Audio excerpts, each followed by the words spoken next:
పథకాలు ఇచ్చి తప్పు చేశారని మీరే అంటున్నారు. సరే అది ఆ పథకాలు క్యాన్సిల్. మీరు సూపర్ సిక్సర్ అన్నారు కదా, ఫ్రీ బస్ ఎక్కరా, ఇసుక ఎక్కరా, రైతులకి రుణమాఫీలు ఎక్కరా, ఏం చేశారన్నా? అంటే ఈ చేసిన గవర్నమెంట్ తప్పు అని చెప్పడం కూడా తప్పే. ఇప్పుడు మనం ఏం చేస్తున్నాము, లాస్ట్ గవర్నమెంట్ నుంచి మనకు ఛాన్స్ వచ్చింది. సో ది బెస్ట్ మనం చేస్తున్నాం లేదనేది మనం ప్రూవ్ చేయాలి. మీరు అవి చేయకుండా వైసీపీ కార్యకర్తల మీద కేసులు పెట్టడం ఏందో, సినీ డైరెక్టర్ల పైన కేసులు పెట్టడం ఏందో, ఇవన్నీ కక్ష సాధింపులు కాకుండా ఇంకేదన్నా? పథకాలు ఇచ్చి తప్పు చేశారని మీరే అంటున్నారు. సరే అది ఆ పథకాలు క్యాన్సిల్.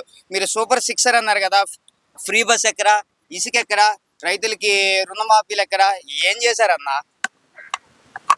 అంటే ఈ చేసిన గవర్నమెంట్ తప్పు అని చెప్పడం కూడా తప్పే. ఇప్పుడు మనం ఏం చేస్తున్నాము, లాస్ట్ గవర్నమెంట్ నుంచి మనకు ఛాన్స్ వచ్చింది. సో ది బెస్ట్ మనం చేస్తున్నాం లేదనేది మనం ప్రూవ్ చేయాలి. మీరు అవి చేయకుండా వైసీపీ కార్యకర్తలు